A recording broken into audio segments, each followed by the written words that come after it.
It would not be correct to state that CSS interview is the most important assessment from among all the tests conducted to gauge a candidate in a competitive exams. This 30 minutes exercise determines the candidate's final merit, or more rightly his or her future. It is so because almost all candidates appearing in interview have scores between 600 and 700 at their credit, and these 300 marks of interview could be for you to get an edge over others. If you manage it well, written part requires a lot of hard work, and so does the interview. Only a deliberately preparation will make you exceptional. Candidates who have qualified the written part will now be appearing before a panel for an interview. Since the interviewers have to determine a candidate's suitability for the civil services, they lay special emphasis on candidates' moral and ethical qualities, their intelligence, spontaneity, reflexes, communication skills, personality traits, and leadership qualities. Remember, those who fail to secure a minimum of 100 marks shall not be eligible for appointment. For this purpose, we have a step-by-step guideline for you. The first step you must take for interview preparation is to map out a viable strategy. You must know the areas you have to hit. Let it be very clear that in these 300 marks contained all your optional and compulsory subjects, general knowledge, questions from your educational background, curricular activities, hobbies, and national and international current affairs. The interviewers can ask you anything from anywhere. The step 2 is anticipate questions you might face during the interview. Jot down them and then prepare their answers. Practice your answers in front of someone who could give you honest feedback. This would serve 3 purposes. It would make things easy, especially for those who shy away from public speaking.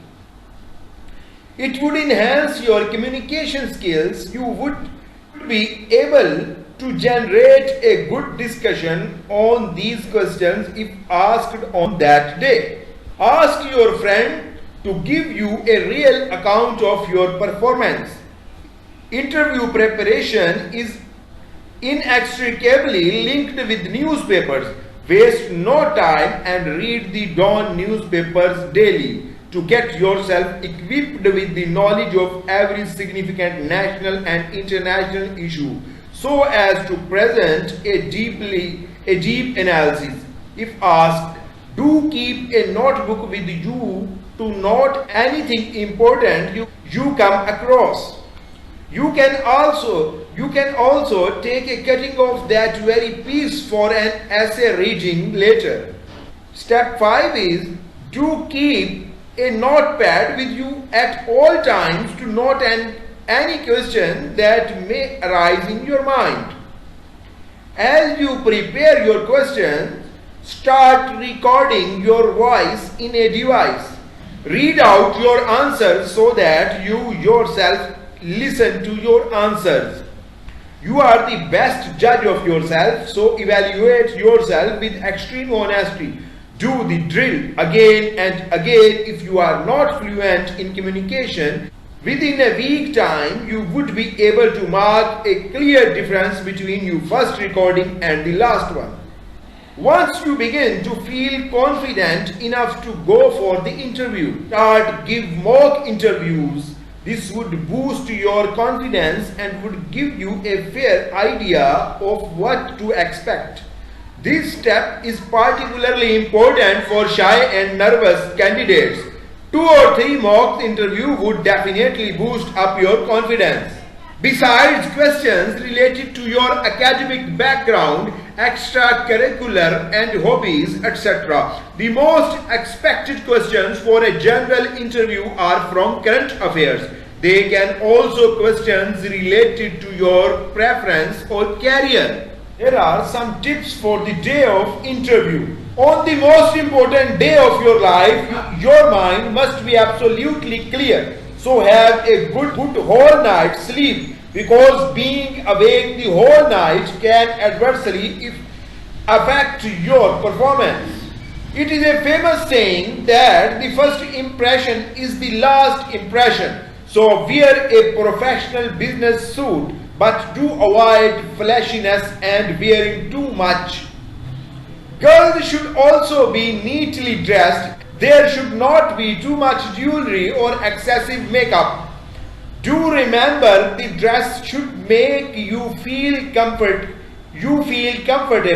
Also keep in mind that not only your knowledge but your whole personality will be judged.